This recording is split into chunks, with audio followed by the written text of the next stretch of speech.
The biggest priority, if you are building an insights function completely from scratch, that is going to be your secret sauce. Just tell the story, forget about the data. The sooner you focus on that instead of the data, you would honestly be surprised at how many more conversations you're invited into and how people start viewing you as a fundamental part of their decision-making process. Hello, fellow insight seekers. Welcome to the Curiosity Current, a podcast that's all about navigating the exciting world of market research. I'm Stephanie Vance. And I'm Mahan. Join us as we explore the ever-shifting landscape of consumer behavior and what it means for brands like yours. Each episode will get swept up in the trends and challenges facing researchers today, riding the current of curiosity towards new discoveries and deeper understanding. Along the way, we'll tap into the brains of industry leaders, decode real-world data, and explore the tech that's shaping the future of research. So whether you're a seasoned pro or just getting your feet wet, we're excited to have you on board. So with that, let's jump right in. Today on the Curiosity Current, we are thrilled to welcome Leyla Doany, a consumer insights leader who has leveraged an extensive career on both the brand and supplier side to drive organizational change in her current role, transforming an instinct-driven business into an insights-driven powerhouse. Leyla has led award-winning research projects across CPG, toys, and games, and most recently at Yola, where she built their first ever consumer insights function from scratch, uncovering untapped market potential and driving product strategy in the fast-growing world of pickleball. In this episode, we're going to explore what it takes to embed insights into a company culture, and of course, why curiosity remains the secret weapon for brands navigating today's dynamic consumer landscape. Leyla, welcome to the Curiosity Current. Thank you so much. Really glad to be here. Sort of odd to hear everything listed out. You know, you look back and you think, oh, okay, I've done all of those things. That's awesome. But yeah, really looking forward to diving into some good discussions today. Let's talk about some of those things. So you've worked across both agency and client side roles. That's something that's always interesting to talk about. You started out at Kantar, spent some time at Unilever, went to Hasbro, and now at Yola. We always like to start here. What sparked your interest in consumer insights? Why market research? How did you end up here? And what has kept you curious over the years? Ironically, I actually came into the research and insights world completely by chance. So my bachelor's degree was in English literature. So ultimately I was told publishing and teaching are probably the two areas you are going to go into. I did do a couple of publishing internships long time ago now. And I actually very quickly realized this is definitely not for me.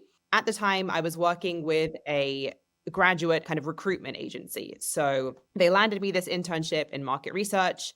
At the time, I had no idea what market research was. It was honestly not really something that was discussed as a viable career option. People would often talk about things like business, marketing, high level, right? But I actually never heard anyone talk about market research and consumer insights specifically. So landed this internship. Honestly, 2 weeks into it, I had this light bulb moment and I thought, this is such a good career for me because it essentially combines the two parts of my brain, which are analytical and very creative as well. Little off the cuff comment here. I have a background in acting. Outside of work, I do a lot of community theater, right? So that was one of the parts I really liked about market research was being able to combine the analytical sort of data side with the more creative storytelling aspects, leveraging some of the work I had done in acting, right? So those were the things which made me 2 weeks into this realize, yes, I can definitely kind of see myself staying here.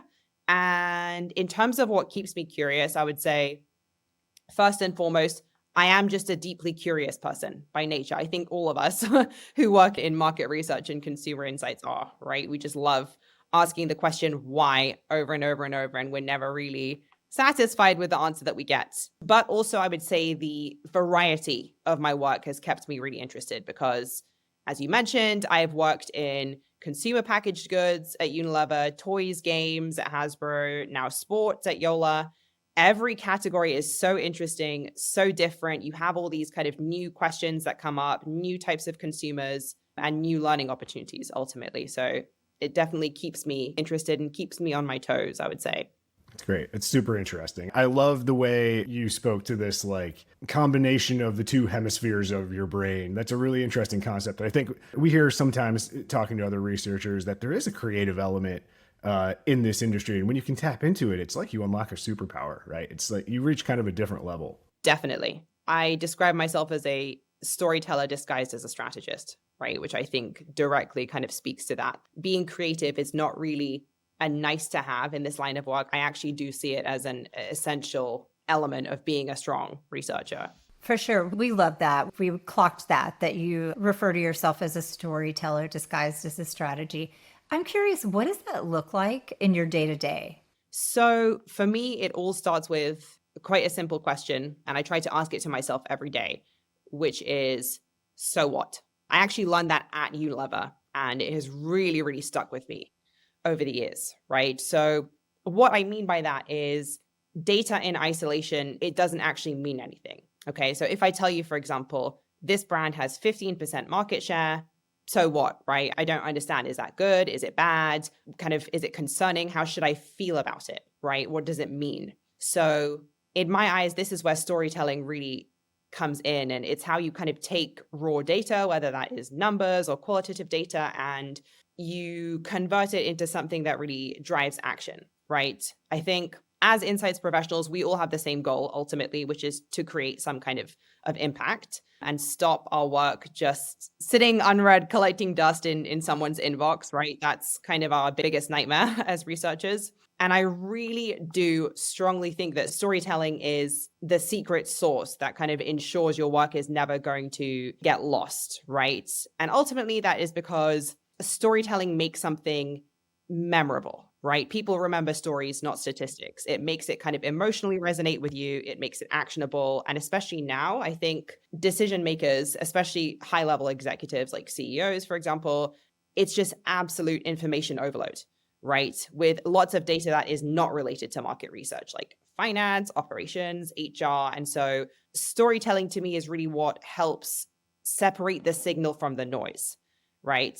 And here I think of something that has played a really important role for me throughout my career, which is this idea of an elevator test, right? So I always think if a stakeholder hears my presentation and then they go meet their colleague in the elevator, would they be able to explain the kind of core insight and action to someone in 20 seconds or less, right? And if my story is strong enough and it's emotionally compelling, then, the answer is always going to be yes. Really cool. I like the idea of kind of turning the elevator pitch on its head and adding that creative element. Like, how do you make it sticky to the person who has to convey the value, even though they themselves might not be the subject matter expert? They just heard your story. I think that's a great idea. That's a great test.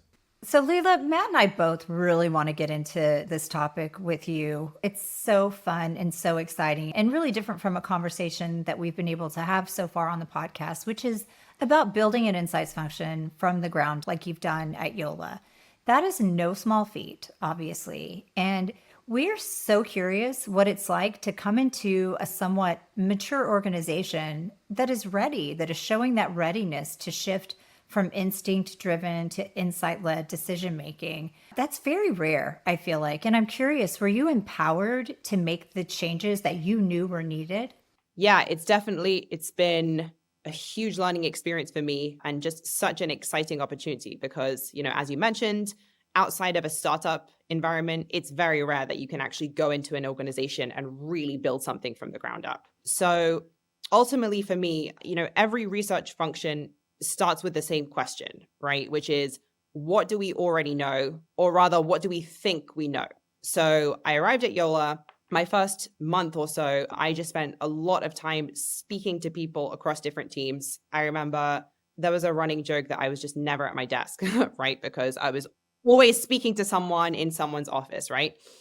So I would ask them things like, what do you think Yola is best at? Where do you think we need to grow? And more importantly, how do you know that, right? What is that based on? And a really consistent theme emerged. A couple of things. So the main one was that people saw Yola as this kind of go-to brand for premium pickleball paddles and very high-level performance-focused players, right? But there was a big shared belief that we had a lot more room to grow in the kind of casual, recreational pickleball market. And when I asked people, how do you know this? Where does this understanding come from? Most just pointed to experience, right? So they said, well, we've spent years in this industry.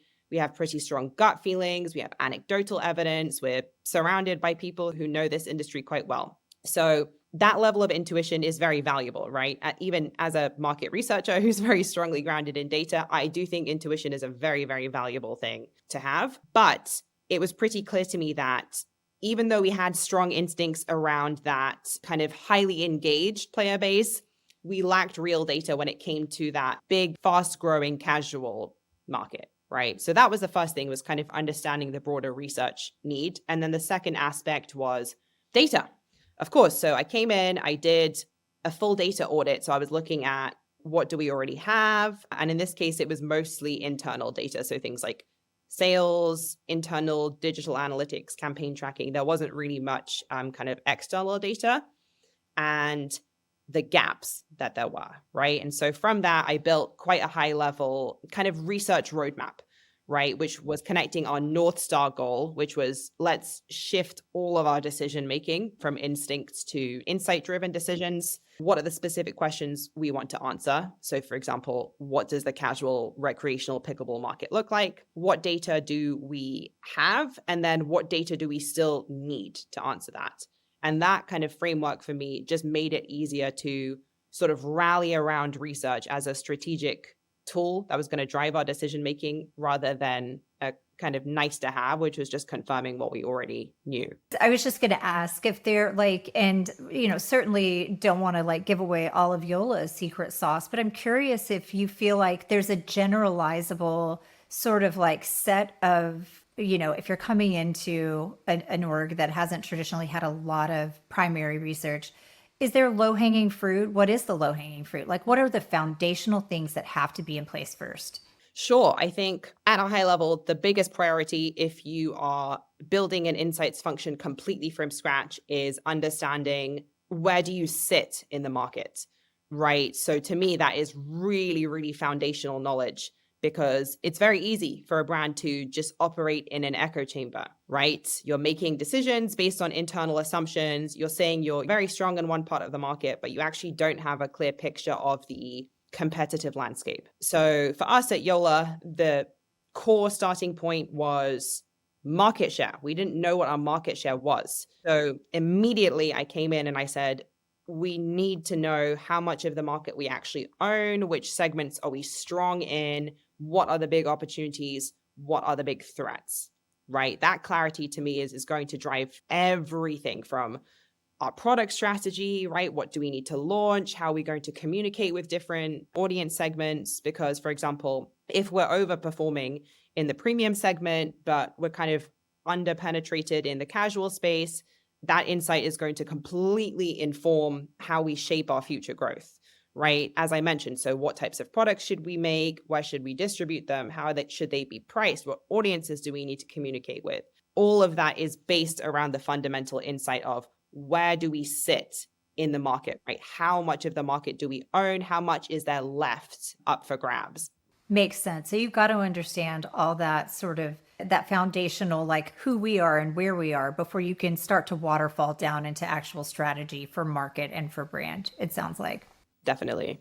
It's so true. And we see it so often that situational awareness just doesn't exist. It can unlock real value when you're building something up from scratch like this. It's net new. It can be exciting to executives when they get the value and they buy into your pitch. But the communication of that can be a challenge. I know it sounds like, I don't know if we want to throw out numbers, I don't know if you want to brag, but it sounds like you were able to unlock some pretty significant revenue at Yola by, really tackling these foundational elements. I'm just curious about how you balance that opportunity with also being realistic about what it takes to capture it.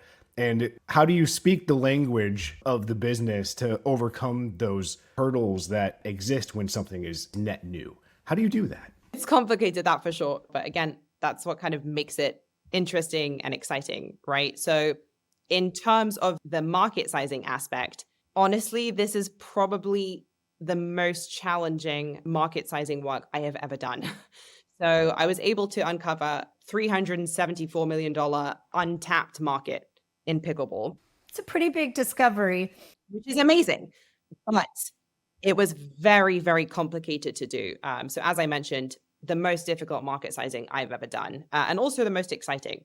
So the core issue there was pickleball. It's a very fragmented category, which means the data is limited compared to something more established, right? So if I think back to Unilever, for example, great consumer packaged goods. It has been around for a long time, nice established data. Get yourself a subscription to Nielsen, IRI, you're sorted, right? But with pickleball, there is no one clean source of truth, unfortunately. So the way that I would break that down is think about all the places you can buy a pickleball paddle, right? So of course you can buy in mass retail, Walmart, Target. I don't think I have walked into a single Walmart or Target now that does not have a pickleball paddle. The sport is huge. It's really taken America by storm, that's for sure. Obviously, you can buy on Amazon as well, direct to consumer websites. So especially retailers like Pickleball Central, Just Paddles, that sort of thing. They're huge. And then you've also got your business to business partnerships. So for example, Yola has a partnership with Lifetime Gym. So if you ever go and play pickleball in Lifetime Gym, you're going to be using a Yola paddle, right? So that came up with this huge challenge, which was, how do I stitch together all of these different kind of puzzle pieces into something which is more cohesive in terms of market sizing? So for mass retail and Amazon, pretty straightforward, right? We had quite traditional research tools there. But for online and the direct to consumer space, I had to get really, really creative. So I ended up using digital analytics. I used tools like SEMrush, and I said, okay, how many people have been to the checkout pages of these websites? Obviously, we have industry knowledge on, how much people are going to be spending on average. And then obviously people will be abandoning their carts to some level. So we mapped that out in line with industry estimates. And it was very scrappy, right? But it worked, and it allowed us to calculate Yola's current share and then that kind of $400 million untapped market opportunity. And so to go back to your question of balancing opportunity with realism, that part is huge, right? So internally, we were very, very clear, this is not a prediction of revenue in any sense. I would honestly suggest most market researchers kind of steer away from that type of work. I don't necessarily think it's in our wheelhouse to do that, right? Volumetrics is very much its own thing. Yes. So I tried to frame it as, this is more of an estimate of the total market potential, right? So capturing it is going to involve a lot of things in terms of investment, brand positioning, distribution, etc. But the main goal was just to give us that kind of North Star, something really, really sort of tangible for everyone to rally around and to strategize around, which was, we need to increase our market share in the recreational and casual market, right? And that's exactly what that piece of work did. What was the immediate reaction from Legacy? Was it a little bit of a sell that you had to do, or were they all in? Not at all. They were all in. To put it bluntly, money talks. Once you're able to actually convert things into dollar value, it does make a huge difference, especially if you are speaking to high-level senior stakeholders who are perhaps less experienced with market research. That's honestly one challenge that I find with survey data sometimes is senior executives don't take it quite as seriously because sometimes there isn't a dollar value associated with it. So for example, when I'm doing things like citing survey data, I will typically start with a market estimate for each audience segment. And again, it's scrappy, right? It's not any kind of predictive value by any means, but you're taking things like your average spend, purchase frequency, how many people are in each segment. So then you can open your research with something like I said, okay, we have $400 million of untapped market opportunity here, right? Okay, so now I've got your attention. Now we can go through the more kind of attitudinal and behavioral insights, right? But sometimes if you're speaking to non-research folks, you have to set that context of, this is tangible, real business value, right? This isn't just something which we're going to use to help us decide what to post on social media. This is something which is fundamental to our actual revenue as a business. For sure. And it really, I think, calls out like how much of a Swiss Army knife you kind of have to be, especially in terms of like ability to work with and think about the kinds of data sources that are going to serve you well. And it isn't always surveys and it isn't always focus groups, right? It's not always primary research. It's about looking at the data that's out there, point of sale, things like that. And I love that you're like, you were having to stitch this all together across multiple sources. And the goal wasn't complete accuracy. It was a picture of the industry that people could understand and get behind and start to make strategic decisions around and based on. And I think that's such a good call out for researchers in general, in particular, who sit on the brand side. So you mentioned this a little bit, but I would love to dive into sort of audience segmentation and how you have approached it. It's obviously such an important part of a business's strategy, even more critically now as brands are kind of balancing broad appeal with like personalized marketing, which is such a big deal right now. What did you learn when you were sort of building out Yola's first segmentation that surprised you? Was there anything that you learned that was surprising and was, kind of related to that? Is there a segment or an insight that really challenged some existing assumptions? Yeah. So I think what surprised me the most doing that first audience segmentation was just how big the pickleball audience is overall, right? And specifically, how small the expert player segment really, really is in comparison, right? So internally, as I mentioned, we've always known Yola's strength is very much in those premium paddles designed for folks who are highly engaged, they're very performance driven, they want to level up, and Yola is the best brand for that. But when we actually quantified it, that segment is only about 30% of the total audience, right? Which is sort of mind-blowing that that's a whole 70% of people that is up for grabs, essentially. So that insight, I think, challenged quite a lot of assumptions, right? It showed that while we're very, very strong in that niche, the much larger opportunity is in that recreational and casual space. So it forced us to think more broadly about, okay, how can we take the credibility that we have definitely built with serious pickleball players, and how can we kind of use that as a halo to appeal to more beginners, more casual fans of the game? So it definitely turned some heads internally, but in my view, that is what all good research should do, right? It should reframe what we think we know. It should spark new conversations. Well, and such like downstream implications for brand, for comms, for product, right? Like there were implications everywhere for that finding. It's fascinating. Yeah, huge. And as all good market research, it should be the core of everything, as I said, right? That is what then dictates what products are we making? How should they be priced? What channels should we market on? What should the marketing messaging be? It all stemmed from that core insight of we need to better understand recreational and casual players. It occurs to me that you have worked in fast moving categories, basically your entire career, like real fast. CPG, I would imagine toys and games, very similar. And now sports, obviously, like you said it yourself, we didn't even know what pickleball was just a few short years ago. How do you balance that? I know that when working in a fast moving category, research can take a little bit of a different flavor. The approach can take a little bit of a different flavor. I hesitate to say agile because it turns some people off. But, when you start thinking about ways to do less with more, to get answers quickly in a way that enables quick iteration, sort of lends to that different way of thinking, of approaching just the project management of the research, right?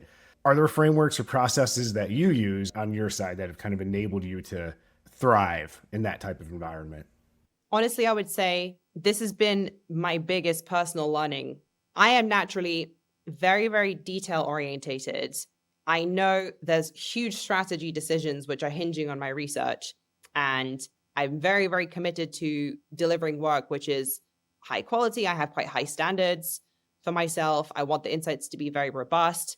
So learning to actually be okay with good enough for now instead of 150% all in perfection was very challenging for me. It was a big mindset shift, right? So ironically, I would say stakeholders themselves are often much more comfortable with directional insights than me. So they're the ones saying, it's good enough. We just need to make a little bit more of an informed decision. It doesn't need to be perfect. And I'm the one in my head saying I would really prefer if it were perfect, right? But Yola in particular, it is such a fast-paced environment. Often there isn't time for deep dive research. So I've learned to stay quite agile by sort of looking across multiple data sources and asking, okay, what patterns keep emerging, right? What signals are consistent even at a high level? So I can give you a good example, which is recently I did some global market sizing for pickleball. Now, as I told you, very, very fragmented category, even in the US. So this was no small task at all, right? Imagine all the complexities I mentioned about the US market, and then you're thinking, how does this apply to Vietnam and to China and to India, where there's even less data available? Very complicated thing to do. Add in another layer of we didn't have much time to do this at all. Definitely no time for a survey in this context. So I had to think on my feet and I said, let's use Google search volume as a proxy for consumer interest, right? We can benchmark different countries against the US, seeing as the US is the most established market, and then we can assess maturity and sort of growth potential, right? So then we're able to categorize markets into groups like, okay, this is an emerging market where the interest is in pickleball is quite low relative to the US, but it's growing quite quickly, right? Or the inverse, it's an established market like Canada where interest is quite high, but then the growth is a little bit lower. So that gave us a really kind of fast, actionable framework to work with, even if it wasn't quite perfect, right? And that is my key learning, I would say, across the past decade of my career is, speed and rigor, they can actually coexist at the same time if you're just clear about what the trade-offs are and you're transparent about what the data can and can't say. That is definitely the responsibility of us as the researchers. I think that's such a great call out. That really hit that when you mentioned, it's often not the stakeholders that need the convincing to move ahead. This is why the world needs executives, right? To help us get out of our own heads. Like if we feel as though we are the keepers of the flame around the integrity of the work, it's freeing, right? I mean, I've been on that journey where you'll have an interaction with an executive like that. And it's like, oh, I see it. We just need to move on this. You're looking for a different level of decision-making support that we can enable in a different way. Like having that recognition combined with what you just shared, it still falls on us to share implications, risks, but it's such a freeing way to look at moving forward. You might not need segmentation, a quantitative segmentation. You might just be able to Google your way through it. A global quantitative segmentation, no less. Yeah. Right. Definitely. I think that's why I probably couldn't be an entrepreneur, and most of us in research couldn't be entrepreneur, because we are quite uncomfortable with taking massive risks or taking decisions when you feel like there's gaps in the data, right? But as you say, that's why having a market researcher and an exec together is a really powerful sort of dream team, right? Because you're able to make informed decisions, but things still get done. You can move forward even if you're not 110% confident in something. It's often the case of saying, for now, this is good enough. To switch gears a little bit, because I definitely want to talk about this with you. We talk a lot, Leyla, on the podcast about, I think it even came up already earlier from you, about the kind of varied backgrounds for consumer insights professionals. Everyone you meet comes from a slightly different background. You have the academic cohorts like psychologists and anthropologists who make their way here. You have folks coming up through that, MMR, very pure market research background. You yourself, English major, it sounded like. But you recently completed a master's of marketing at Georgetown. And I am so curious to know how doing that, especially in your, once you've been in your career for some amount of time, how that's changed your approach to consumer insights and how it's made you better at your job. I would say it pushed me out of my research and insights bubble completely, right? I'm not sure if either of you resonate with this, but when your whole career has been research and insights, it's very easy to become siloed. You're so focused on data, research insights, what's the story? You're actually a bit disconnected from how it gets used in the rest of a business, right? How does a business work? How do things get executed outside of research? So what that degree gave me was a much deeper understanding of what happens after the market research, after the consumer insights, right? So in particular, it helped me understand, how do marketing teams build integrated campaigns? How do they, decide what the KPIs should be? How do they make real world decisions about, what channels are we going to launch this campaign on? What is the messaging? I actually used to joke a lot during my master's that my job basically stopped at, okay, here's the data. Good luck. Use it as you want, right? This next part is not related to me. I've done my job here. But my degree really challenged me to think much more critically about what comes next, and said, okay, the research and insights is actually just the first phase. Now, what are you going to do with it? That was a huge mindset shift for me. I do think it made me a better insights professional, because it sort of made me connect the dots, right? So now when I deliver research, I'm not just thinking about the story and my job ending after I've delivered it. I'm thinking a little bit more about the execution, the timelines, the budget. Am I recommending something which is just not feasible, right, and not actionable? And how can this insight actually move the needle across different teams? And if it can't, if it's something that's very, very difficult to execute against, then I probably shouldn't be recommending it. So Leyla, looking across your career from Kantar, I'll use Kantar as the starting point, to Yola today, what is one challenge that has kind of shaped your perspective as a leader? I know you mentioned, you've established yourself as being the go-to for scrappy market sizing. What's kind of like the challenge, though, that stands out insofar as it changed the way you approach leadership in the industry?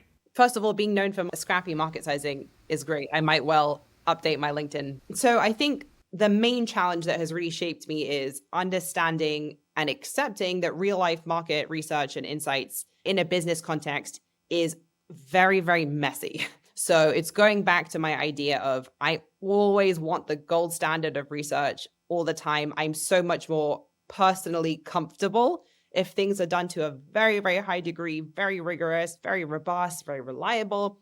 But most of the time that is just not possible, right? Due to budget, time constraints, issues with data access, all that type of stuff, especially working client side. So oftentimes it's much more about thinking outside the box, right? Being creative. I often think about market research as a jigsaw puzzle, right? That's always my favorite metaphor when I explain it to people who don't have a background in market research and consumer insights. It's starting from the end. So what should that finished picture look like? Right? What are the questions I want to understand? How are these insights going to be used in a real life business context? And then reverse engineering. So saying, what puzzle pieces do I need to fit together to create that final picture? And so in the context of market research often being quite messy and scrappy, and you're not able to do things perfectly, in terms of the jigsaw puzzle, it's saying, right now, I do not have the jigsaw puzzle piece that I want. But what could fit instead? Perhaps there are two other pieces that might fit instead, and it will still get me to that kind of end product, even if it's not that ideal, perfect, fits correctly piece. It will often still be good enough. And I think that's something that most market researchers need to be a little bit more comfortable with. Well, I was just going to say, it really sparked something for me when you said that, because it makes me think, and Matt and I, of course, sit on the supplier side of the industry, that part of my responsibility really needs to be to start asking, hey, what other puzzle pieces do you have? Like, what other data are you working with? And really recognizing that what I'm doing is a complementary piece. It is not the thing. It is not the strategy. It is not the only piece of information. And I think if we can kind of take that message home, it really is to start asking that question to understand better where we sit, because it's going to make us maximally useful to you, right? To know, let's not prioritize this then because you've got that here. We can use this time and this budget most effectively by doing X for you, and really let us to be partners rather than kind of order takers or just doing our work in a silo, just like, you talked about the dangers of that kind of siloed work. So definitely, that is something I've really seen from having been on both the client side and the supplier side, is often Client side, you will take work which has been done from the supplier side and you kind of slice it and dice it and you combine it with other things. And sometimes you'll just take one or two charts and you put it into your own presentation, right? In the ideal world, you'd be working much more closely with your supplier, where, as you said, they're able to give you that real kind of consultative value of, okay, let's sit down and map out what is all the research you're doing right now? What do you already know? What data sets do you have access to? How can we help you kind of connect the dots? Because that's going to be much more valuable than us just running a survey and kind of sending you over the data, knowing that you will probably take it and use it in a different way. Can we just go straight to that end stage and do that for you and help you with that? That's a great takeaway. Let's remember that, Matt. Wrote that one down as well. Okay, well, to close this out here, Leyla, one of the things that I would love to hear from you, is there any advice that you can share for brand side researchers like yourself who may be in an organization that remains relatively instinct driven? And, how can they, maybe not being quite as empowered as you were coming into Yola, but how can they start to drive incremental change and center the role of insights in strategy and decision making? Here, I would say it's really that storytelling aspect. As I mentioned at the beginning, that is going to be your secret sauce. That is what will get you into the rooms with the decision makers, that elevator test, right? Just tell the story. Forget about the data. The data ultimately it's just a means to an end. Always remind yourself of that. So what, right? What does it mean to my audience? How do I want them to feel? The sooner you focus on that instead of the data, you would honestly be surprised at how many more conversations you're invited into and how people start viewing you as a fundamental part of their decision-making process, right? Rather than saying, I already want to do this, let me do it and then go to market research and say, hey, was this a good idea? Instead of that, it's people saying, well, I don't really know what the story is. I need to go speak to Leyla. She'll set my head straight, tell me what I should focus on, tell me what I should be concerned about, and then I'll go create my strategy. Right? So telling people this is what the story is, rather than letting your stakeholders sort of scramble around trying to piece together the story themselves, just give people the story already. It's great advice. My last question I like to torture our guests with on their way out is to look into your crystal ball and tell us, from your perspective, from where you sit, what do you see as kind of the most impactful trends coming down in maybe the next 5 years that's going to change the way we work, the way you work as an insights pro, whether that be in the insights industry or whether in the category that you work in? What's going to happen? Well, obviously, we all know that AI is taking over the world now, right? That's not a bad thing. It is making so many aspects of my life much, much easier, right? Obviously, my value is not sitting in Excel doing something which could easily be automated.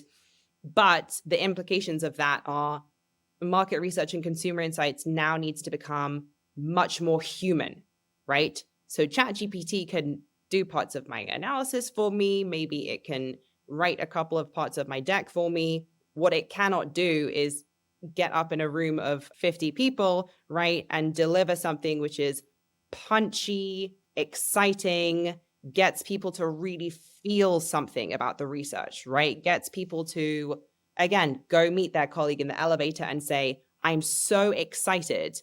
Leyla just uncovered this, $400 million untapped opportunity segment. Let's go do this. How are we going to act on it? Right? AI will never be able to lend that kind of human emotive element. And I do think that is the way of bridging the gap between the research itself and people taking action is, can you get people to feel something, right? AI will never take that away from me. That I am firm on. I love that. I think that's a sentiment that a lot of us share. Like, if we are here because we're interested in studying people, then it has to fall on us to keep people at the center of the work that we do. Absolutely. It also really strikes me that your acting background is honestly part of your secret sauce, Leyla, obviously. Yeah. Definitely. It massively is. Would recommend any market researchers at least do a couple of acting classes. It changes the game for you. That's for sure. All right. So we have our recurring ending segment that we've invited Leyla to join us for on this episode of the Curiosity Current. That is the Undercurrent, where we all just talk about something that we are passionate about. just take a couple of minutes and share a little bit of details on something that's really influencing the way we're approaching our work, or something that seems tangentially related or directly related to consumer insights or the study of people, or what have you. It's our chance to have a little bit of fun with just the things that we're geeking out about. I'll go first because it's going to sound like I tailored this to this conversation, but it's really just fortuitous timing. I have recently pulled down a book off of my shelf that I bought years ago and have only just recently dove back into. And that book is Story Mythos by Shane Meeker, which is all about looking at the way stories are told, particularly in film, and applying those principles to how you communicate the value of the work that you're doing, how you make that sales pitch, how you communicate the findings from your research study in a way that, just like Leyla was saying earlier in the episode, makes it so that value is sticky, easily communicated, and remembered after a 20-second conversation in the elevator. I think that Leyla was spot on when you were mentioning, Leyla, how important it is for us as researchers to really curate stories around the work that we do, because that's how we infuse the human element and make it seem real, make it come to life. This book is all about that. I would definitely give it a read if anyone listening hasn't. It's not new. It came out maybe like 2017, 2018. It's just a lot of fun too, especially if you're a movie buff, because he works some really cool movie references in there. And it's all about kind of like the hero's journey. You start with, who's the hero? Obviously, like in a marketing context, it's your customer, and what's the journey that they're on? What are they trying to overcome? What's it like when they succeed? Looking at things through that lens is a really interesting way to do it. There are really great workshops in the book as well. Like, if you have a brand, imagine casting your brand's movie. Lots of really fun creative stuff. And it's been a cool way to do a little bit of different thinking. Awesome. I'll have to check that out. That sounds absolutely fascinating. Honestly, I'm not really reading much fiction these days. I'm much more interested in nonfiction. So that definitely sounds like something worth diving into. I can only classify this as tangentially related, but I'm a social psychologist by training. So I am a sucker for theoretical or basic research in social psychology that has applied implications, in particular for like pro-social interventions, small shifts in how we think or behave that can be leveraged to create pro-social change. And I was just reading that there is a new paper out in communication psychology from some researchers that are out of England and Germany about how choices made individually for individual reward versus cooperatively for a joint reward can be influenced by how and when information about the reward structure is presented. I know that's just a lot of, stuff. I'll get to the implications here. You're going to have to give me a non-PhD version of that. I know, I'm getting there. The research was done in the context of the prisoner's dilemma, if you guys know that. It's this concept from game theory that's been used to demonstrate how truly rational individuals might not cooperate, even when it is in their best interest to do so. And so what this new research shows is that in the context of a prisoner's dilemma type experiment, when participants paid attention first to the payoffs that others would receive in the experiment, there was an increased likelihood that they would make cooperative decisions.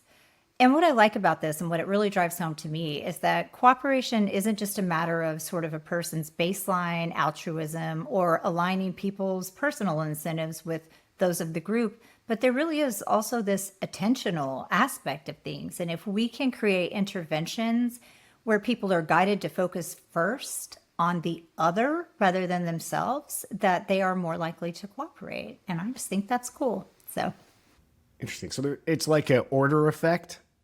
It's really just about capitalizing on attention early so that they are same information as they would receive no matter what. But by capitalizing on where their attention is, you're able to give them information that gives them the perspective of other before they necessarily consider self. And that changes that behavior. Yeah.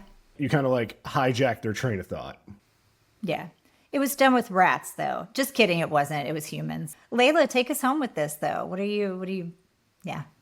Honestly, I have been spending a lot of time on Reddit lately, and it honestly just made me realize how it is such an underutilized tool in research, right? So for example, now, whenever I want to buy something, right, and I want to understand, okay, what's the real deal here rather than the promoted reviews on the website? What do people really think of this product? I will Google, for example, X brand skincare product, Reddit, and then go read what people think about it, because that's where you get the really honest, no, this brand is overhyped, not worth it. Here's a great alternative.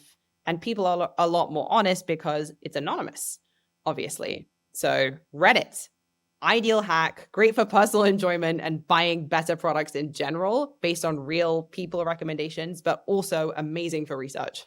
What is it about the Reddit magic that wherever you're in that secondary research death spiral, trying to research stroller purchase, personal experience, you land on Reddit and it's just like, they're my people. This is where my people have been. This is where they are. They're nowhere else on the internet, but they're all there in one place. What is it? How did they do that? It's an amazing product. I think part of it too is the upvoting system, right? I mean, it's like it sort of polices it in a way where it's not policing, but like, you know, people elevate the things that resonate with them. So they're like doing the sizing part for us too, right? But you're so right. Like the implications of that for market research, if there's a way to harness that in a really digestible manner, that'd be a powerful tool. Also, it does mean that when I am, doom scrolling, supposedly, at the end of the day, I tell myself, oh, it's work. This is research. I'm reading about people's experiences. Yeah. Absolutely. Well, Leyla, thank you so much for joining us. This has been a delightful and an insightful conversation. We're just so happy you joined us today. Thank you so much. The Curiosity Current is brought to you by AYTM. To find out how AYTM helps brands connect with consumers and bring insights to life, visit AYTM.com. And to make sure you never miss an episode, subscribe to the Curiosity Current in Apple, Spotify, or wherever you get your podcasts. Thanks for joining us, and we'll see you next time.